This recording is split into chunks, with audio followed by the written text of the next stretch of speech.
Mamãe vai fazer algumas perguntinhas para você e você responde o que vem na sua cabeça logo em seguida para completar a frase, tá bom? Uhum.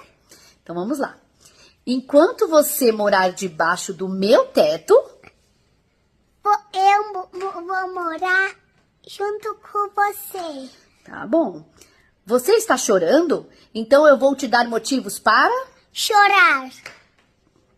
As crianças devem ser vistas e. Não pegas. Crianças não têm que. Comer doce. Se pegar a criança no colo toda vez que ela chorar, ela vai ficar. Feliz. Não é não e. Não.